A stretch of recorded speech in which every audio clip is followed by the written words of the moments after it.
আসসালামু আলাইকুম রহমতুল্লাহি ওয়া বারাকাতু। প্রিয় দর্শক, আজকে কয়েকটি মাসআলা নিয়ে আলোচনা করব। প্রথম মাসআলা হলো হায়েজ অবস্থায় মহিলাদের জন্য কোরআনুল কারীমের বিভিন্ন দোয়া, বিশেষ করে আয়াতুল কুরসি, সূরা ইখলাস, ফালাক, নাস এবং বিভিন্ন মাসনুন দোয়া এগুলো পড়ার বিধান কি। এই বিষয়ে প্রথমত আমাদের মনে রাখতে হবে হায়েজ অবস্থায় মহিলাদের জন্য কোরআন তেলাওয়াত করা এবং কোরআনকে স্পর্শ করা এগুলো নিষিদ্ধ। কিন্তু কোরআন তেলাওয়াত শ্রবণ করা, শোনা এবং কোরআনুল কারীমের বিভিন্ন দোয়া, মাসনুন দোয়াগুলো পাঠ করা এগুলো বৈধ আছে, এগুলো জায়েজ আছে। যেমন আয়াতুল কুরসি পাঠ করা, সূরা ইখলাস পড়া, সূরা নাস পড়া, সূরা ফালাক পড়া এগুলো জায়েজ আছে। এবং কোরআনুল কারীমের বিভিন্ন মাসনুন যে দোয়াগুলো আছে সেই সমস্ত দোয়াগুলো দোয়া হিসেবে পড়তে পারবে, তেলাওয়াত হিসাবে পড়তে পারবে না। অর্থাৎ মোট কথা হলো কোরআনুল কারীমকে যদি তিলাওয়াত হিসাবে পাঠ করা হয় তাহলে জায়েজ হবে না। আর যদি হায়েজ অবস্থায় মহিলারা দোয়া হিসাবে, মাসনুন দোয়া হিসেবে তেলাওয়াত করে পাঠ করে তাহলে এটা বৈধ হবে, জায়েজ আছে। এমতো অবস্থায় এগুলো ব্যঙ্গে ব্যঙ্গে কোরআনুল কারীমের শব্দে শব্দে পড়াও জরুরি নয়, বরং সম্পূর্ণ আয়াত একসাথেও পড়তে পারবে, এতে কোনো অসুবিধা নেই। এই মর্মে ফতোয়া হিন্দিয়ার 1 নম্বর খণ্ডের 34 নম্বর পৃষ্ঠাতে উল্লেখ করা হয়েছে এবং ফতোয়া শামীতেও এসেছে, ওয়াহরুমু বিহি তিলাওয়াতু কুরআনিন, হায়েজ অবস্থায় মহিলাদের জন্য কোরআন তিলাওয়াত করা এটা হারাম, নিষিদ্ধ। ওয়ালাউ দুনা আয়াতিন, যদিও এক আয়াতের চেয়েও কম তেলাওয়াত করা হয় তাহলেও সেটা নিষিদ্ধ কাজ হায়েজ অবস্থায়। ওয়াল মুখতার বিকসদিহি, আর ফতোয়া হচ্ছে এই কথার উপরে যে কোরআনুল কারীমের তেলাওয়াতের উদ্দেশ্যে যদি এক আয়াত অথবা এক আয়াতের চেয়ে কম অংশ তেলাওয়াত করা হয় তাহলে মহিলাদের জন্য হায়েজ অবস্থায় এটা নিষিদ্ধ কাজ, হারাম কাজ।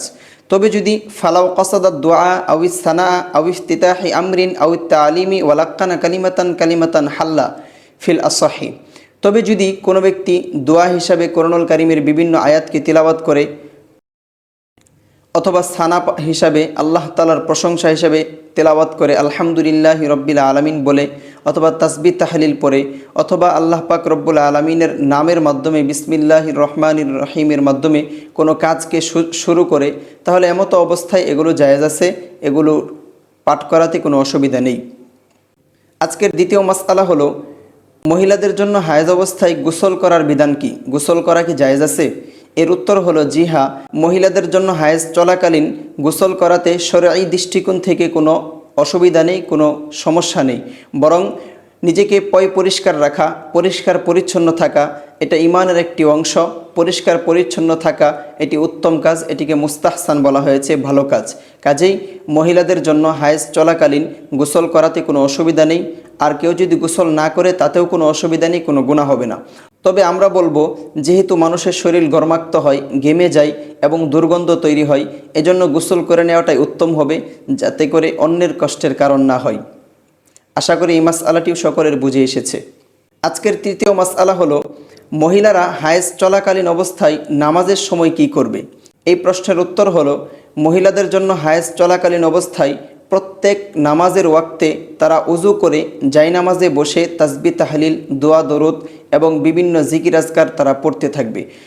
এই সময়টুকু তারা অনর্থক, অযথা এবং অহেতুক কাজের মধ্যে দুনিয়াবি কাজ থেকে ফারেক করে তারা নিজেদেরকে জায়নামাজে বসে কাটানোর আদত গড়ে তুলবে, অভ্যাস গড়ে তুলবে। কেননা এই সময়টুকুর মধ্যে যদি তারা 5 দিন, 7 দিন, 10 দিন তারা যদি এই সময়টুকু নামাজ থেকে বিরত থাকে, জায়নামাজ থেকে একেবারে বিরত থাকে, তাহলে তাদের মধ্যে শয়তান এক ধরনের গাফলত তৈরি করে দিবে, অলসতা তৈরি করে দিবে, যার ফলশ্রুতিতে পরবর্তীতে আবার জায়নামাজে বসে আগের মতো সুন্দর করে নামাজ আদায় করা এটা তাদের জন্য বড়ই কষ্টকর হয়ে যাবে। এজন্য আদতকে ঠিক রাখার জন্য মহিলাদের জন্য উচিত হলো জায়নামাজে বসে ওযু সহকারে ওই সময়টুকু অতিক্রম করা, যতটুকু সময় নামাজ পড়তে প্রয়োজন হয়। এই সময়টুকু তারা জিকির আজকার করবে, তাসবিহ তাহলিল পড়তে থাকবে, বিভিন্ন মাসনুন দোয়া পড়বে, আল্লাহ পাক রব্বুল আলামিনকে স্মরণ রাখবে, এটাই হচ্ছে মূল কথা। এবং এই ক্ষেত্রে আরেকটি বিষয় লক্ষ্য করব, মহিলারা এমতো অবস্থায় নিজেদের শরীরকে বাহ্যিকভাবে পরিষ্কার রাখবে, পবিত্র রাখবে। যদিও এমতো অবস্থায় তারা নামাজ রোজার জন্য উপযুক্ত নয়, কিন্তু শরীরকে বাহ্যিক নাপাক থেকে এবং শরীরের কাপড়কে বাহ্যিক নাপাক থেকে পবিত্র করে তারা এই সময়টুকু জায়নামাজে কাটাবে। এইভাবেই তারা নামাজের সময়টুকু অতিক্রম করবে।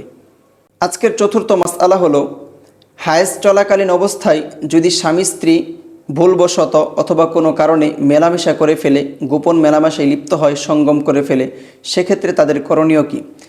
এই ব্যাপারে আমাদের মনে রাখতে হবে, হায়েজ চলাকালীন অবস্থায় মহিলাদের সাথে মিলামেশা করা শরীয়তে কোরআনুল কারিমে আল্লাহ পাক রব্বুল আলামিন সুস্পষ্টভাবে নিষেধ করে দিয়েছেন। কাজে এটা সুস্পষ্ট হারাম কাজ। আল্লাহ পাক রব্বুল আলামিন সূরা বাকারার এক আয়াতে উল্লেখ করেছেন, ওয়াস আলুনাকা আনিল মাহিদ, অর্থাৎ লোকেরা আপনাকে হায়েজগ্রস্ত মহিলাদের সম্পর্কে জিজ্ঞাসা করে, কুল হুয়া আজা ফাতাজিলুন নিসা ফিল মাহিদ, আপনি বলে দেন এটা হচ্ছে একটা অরুচিকর বিষয়, গান্দাগি বিষয়, এবং যতক্ষণ পর্যন্ত তারা পবিত্র না হবে ততক্ষণ পর্যন্ত তাদের সাথে গোপন মেলামেশায় লিপ্ত হবে না। ফাইদা তাতাহহারনা ফাতুহুন্না, আর যখনই তারা পবিত্র হয়ে যাবে তখন তাদের সাথে তোমরা মেলামেশা করতে পারবে, কোনো অসুবিধা নেই। তবে যদি কখনো অসতর্কতামূলকভাবে অথবা ভুলক্রমে স্ত্রীর সাথে সঙ্গম হয়ে যায় হায়েজ অবস্থায়, তাহলে এমতো অবস্থায় আমাদেরকে খাঁটি দিলে আল্লাহ পাক রব্বুল আলামিনের দরবারে তওবা ইস্তেগফার করতে হবে এবং ভবিষ্যতে এই কাজ যেন আমাদের দ্বারা সংগঠিত না হয় এর দৃঢ় সংকল্প করতে হবে। এবং আমাদের মনে রাখতে হবে, এই ব্যাপারে আল্লাহ পাক রব্বুল আলামিনের কাছে তওবা ইস্তেগফার করা সমস্ত মুসলমানের জন্য জরুরি হবে, যারাই এই কাজে, এই খারাপ কাজে, হারাম কাজে লিপ্ত হবে। সেই সাথে সাথে আমাদেরকে কাফফারাও আদায় করতে হবে। কাফফারা হলো, যে ব্যক্তি হায়েজের শুরুতেই স্ত্রীর সাথে মিলামেশা করবে তার জন্য 1 দিনার সমপরিমাণ মূল্য অথবা 1 দিনার সদকা করে দিতে হবে। 1 দিনারের পরিমাণ হচ্ছে 4.25 অর্থাৎ 25 গ্রাম। এটার বর্তমান বাজার মূল্য যদি হিসাব করা হয় তাহলে আজকের হিসাব অনুযায়ী 2025 সালের 19শে জুলাই আজকের 22 ক্যারেট স্বর্ণের হিসাবে যদি ধরা হয় তাহলে 4.25 গ্রাম স্বর্ণের মূল্য আসে 62,138.50 পয়সা। আর যদি 21 ক্যারেটের স্বর্ণ ধরা হয় সেক্ষেত্রে এর মূল্য আসে 13,957 টাকা।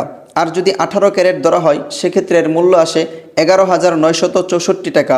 যদি সনাতন স্বর্ণ ধরা হয় সেক্ষেত্রে তার মূল্য আসে 9,893 টাকা। সুতরাং কেউ যদি সর্বনিম্ন সনাতন রূপার সনাতনের মাধ্যমেও 9,893 টাকার মাধ্যমেও কেউ যদি কাফফারা আদায় করে তাহলেও তার কাফফারা আদায় হয়ে যাবে, এতে কোনো সমস্যা নেই। তবে আমাদের মনে রাখতে হবে, এই যে কাফফারাটা, এই কাফফারাটা আমাদের উপর ওয়াজিব না, বরং এই কাফফারাটা হচ্ছে মুস্তাহাব। যদি আদায় করতে পারে তাহলে ভালো, আর যদি আদায় না করে তাহলে কোনো গুনাহ হবে না। আর যদি স্ত্রীর সাথে হায়েজের শেষের দিকে মিলেমিশায় লিপ্ত হয়, এমতো অবস্থায় তাকে নিসফি দিনার, অর্ধেক দিনার সদকা করতে হবে। অর্ধেক দিনার সদকা করতে হবে অথবা তার সমপরিমাণ মূল্য সদকা করে দিতে হবে। এই মর্মে ফতোয়ে শামিতে স্পষ্টভাবে ইবারত এসেছে, ফাতালজামুহু আত-তাওবাতু ওয়া ইয়ানদুবু তাসাদ্দুকুহু দিনারন আও নিসফাহু। যে ব্যক্তি এমন কাজে হায়েজ অবস্থায় স্ত্রীর সাথে মেলামেশায় লিপ্ত হবে তাহলে তার জন্য তওবা ইস্তেগফার করা লাজেম, জরুরি, এবং তার জন্য মুস্তাহাব হলো 1 দিনার অথবা নিসফি দিনার, অর্ধেক দিনার সদকা করে দেওয়া। সুম্মা কিলা, অতঃপর কেউ কেউ বলেছেন, ইন কানাল ওয়াতিউ ফি আউয়ালিল হাইজি, যদি স্ত্রীর সাথে মিলামেশা হায়েজের শুরুতে হয়, ফাবি দিনারিন, তাহলে 1 দিনারের মাধ্যমে সে এই সদকা আদায় করবে। আর যদি হায়েজের শেষ দিকে স্ত্রীর সাথে সঙ্গম হয়ে যায় সেক্ষেত্রে ফাবি নিসফিহি, অর্ধেক দিনারের মাধ্যমে সে তার এই মুস্তাহাব আদায় করবে, সদকা আদায় করবে। আশা করি এই 4টি মাসআলা সকলেরই সুন্দরভাবে বুঝে এসেছে। আল্লাহ পাক রব্বুল আলামিন আমাদের সকলকে এই মাসআলাটি সঠিকভাবে বোঝার, বিশেষ করে আমাদের মা বোনদের এই মাসআলাগুলো সঠিকভাবে বুঝে এর উপর আমল করার তৌফিক দান করেন। আজকে এই পর্যন্তই। সকলে ভালো থাকেন, সুস্থ থাকেন। আসসালামু আলাইকুম ওয়া রাহমাতুল্লাহি ওয়া বারাকাতুহু।